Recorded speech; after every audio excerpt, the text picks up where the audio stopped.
अस्सलाम वालेकुम, मैं हूं जावेद फारूकी और आप देख रहे हैं मेरा यूट्यूब चैनल। एहसान फरामोश न्यूजीलैंड ने अपनी क्रिकेट टीम का दौरा पाकिस्तान अचानक मनसूख करके पाकिस्तान के अंदर जो क्रिकेट के लिए बहाली के लिए जो कोशिशें की जा रही थी उनको एक ज़बरदस्त किस्म का एक धचका लगाया है। और अगर मुनासिब होगा, अगर मैं ये कहूँ कि ये पाकिस्तान की क्रिकेट के लिए एक 9/11 है तो ये गलत नहीं होगा। श्रीलंका की टीम के हवाले से जब 2009 के अंदर एक वाक़या हुआ तो उसके बाद पाकिस्तान के अंदर तवील अरसे तक जो इंटरनेशनल क्रिकेट है वो ख़त्म हो गई थी और उसके लिए पाकिस्तान ने बड़ी तगोदो की और कोशिशें की पाकिस्तान के अंदर अमन व अमान की सूरत हाल को बरकरार रखने के लिए, उसे ठीक करने के लिए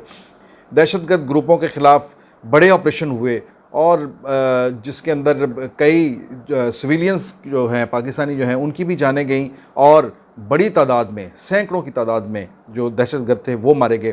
ये सब किस लिए हुआ? ये सारे का सारा पाकिस्तान ने अपने एक इमेज को बेहतर करने के लिए किया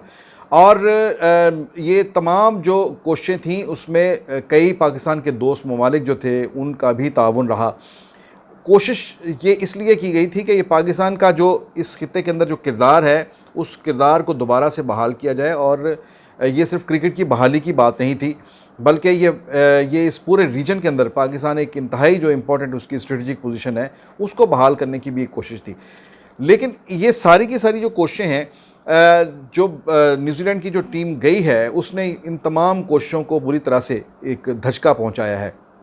और ये कहना भी गलत नहीं होगा कि इसमें जो पाकिस्तान के ख़िलाफ़ जो इस खित्ते के अंदर जो क़ुव्वतें बरसरे पैकार हैं जिनमें सर फहरिस्त भारत है, जो हर वक्त जो है पाकिस्तान के ख़िलाफ़ साजिशें करता रहता है और कोई मौका हाथ से नहीं जाने देता कि जब पाकिस्तान को नुकसान पहुंचाने का कोई ऐसा काम ना किया जाए। उसकी जो एक ख्वाहिश थी कि इससे पहले भारत के अंदर पाकिस्तान को T20 वर्ल्ड कप मैच जीतने के लिए जिस तरह से क्लियरेंस नहीं मिल रही थी तो उस पर पाकिस्तान ने ICC को लिखा कि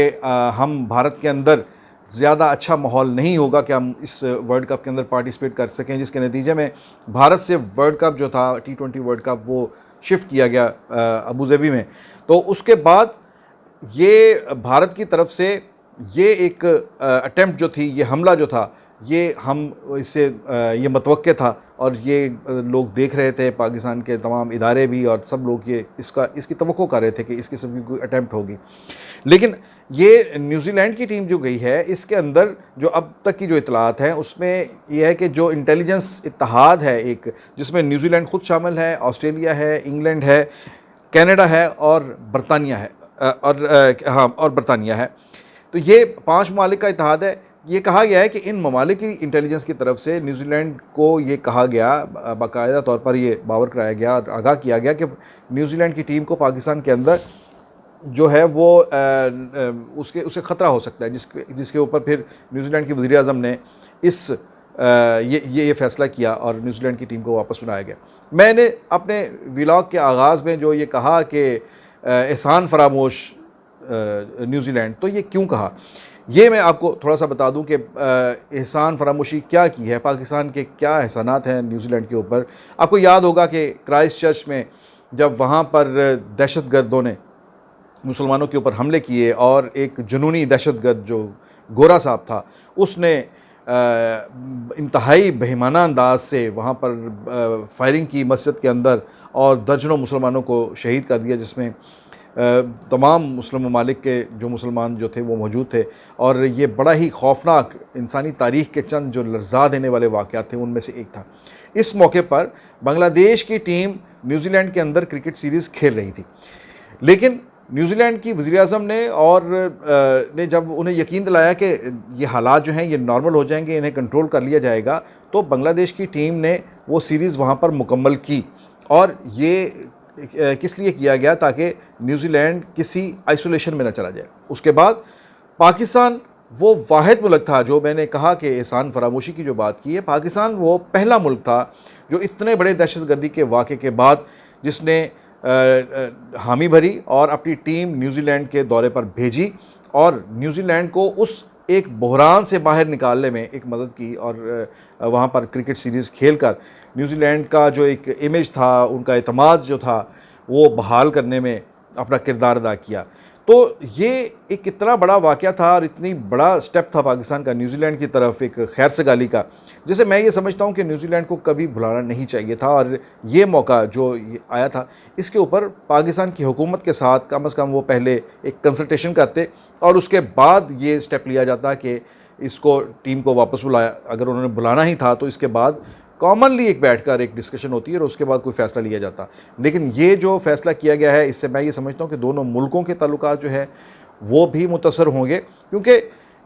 ये जो एक लेवल होता है स्पोर्ट्स का, ये भी कोई मामूली बात नहीं होती।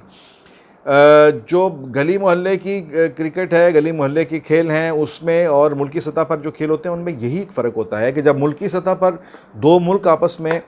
टीमों का तबादला करते हैं और इकट्ठे सीरीज़ खेलते हैं और इस तरह के इवेंट्स करते हैं, तो ये इनफैक्ट एक डिप्लोमेटिक एक्टिविटी भी होती है। स्पोर्ट्स एक्टिविटी के साथ साथ एक डिप्लोमेटिक एक्टिविटी भी होती है। जब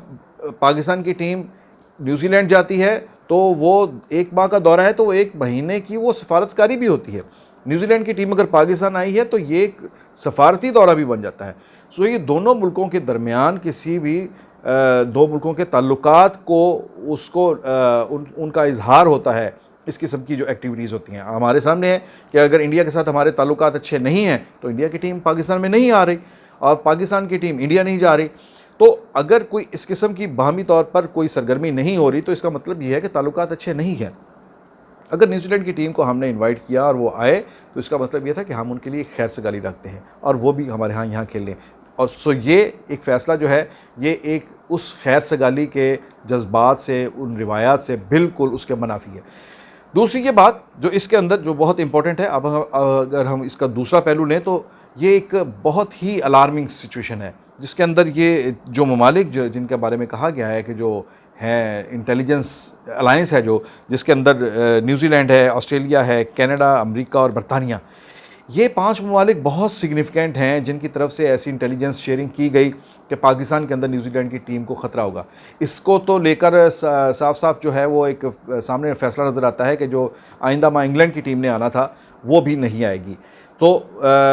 अगर बरतानिया जो है न्यूजीलैंड को ये सजेस्ट कर सकता है कि आपकी टीम वहाँ पर सेफ़ नहीं है, तो वो अपनी टीम को कैसे भेजेगा, ये बात समझ में नहीं आती। तो इसके बाद हमें खासी मायूसी है कि पाकिस्तान के अंदर क्रिकेट के हवाले से जो हालात हैं, जो मामलात हैं, जो नॉर्मल करने की कोशिश की जा रही है, उन कोशिशों को काफ़ी धचका लगा है। लेकिन इसके साथ साथ ये हमारे लिए एक और भी अलार्मिंग बात है, पाकिस्तान के लिए अलार्मिंग बात है। हमारे हुक्मरानों को सोचना चाहिए कि हालात और मामलात किस तरफ जा रहे हैं। ये पाँचों मुल्क जो हैं ये इंटेलिजेंस अलायंस ही नहीं है, ये अदरवाइज़ भी एक अलायंस है और हमें ये देखना है कि ये किस सिमत में ये चीज़ें लेकर जाना चाहते हैं। क्या ये पाकिस्तान के ख़िलाफ़ किसी पाबंदियों का नुक्ता आगाज़ तो नहीं है? अभी 2 रोज़ पहले की जो अमेरिकी कांग्रेस की एक स्टैंडिंग कमेटी है उसके अंदर जो डिस्कशन हुई और पाकिस्तान के हवाले से जिस तरह की बातें हुई वहाँ पर कि पाकिस्तान का अफ़गानिस्तान के जो सारे मामलात हैं उसके अंदर किरदार को जिस तरह से तनकीद का निशाना बनाया गया और अमेरिकी जो वज़ीर ख़ारजा है उन्होंने पाकिस्तान के हवाले से कोई अच्छे जज्बात का इजहार नहीं किया, तो इसमें ये जो न्यूजीलैंड की टीम का जो वाक़या है इसके अंदर वो एक उसकी बू आ रही है कहीं पाकिस्तान को कहीं आइसोलेट तो नहीं किया जा रहा। अगर ये मामलात इसी तरह से आगे बढ़े तो ये पाकिस्तान के लिए बहुत ही मुश्किलात जो है वो खड़ी कर सकता है। इस सूरत में पाकिस्तान की जो सियासी क़यादत है उसको सोचने का बहुत ज़्यादा इसके लिए मौका है और ये अच्छी तरह से रीथिंक करना चाहिए, मैं समझता हूँ, अपनी पॉलिसीज़ को।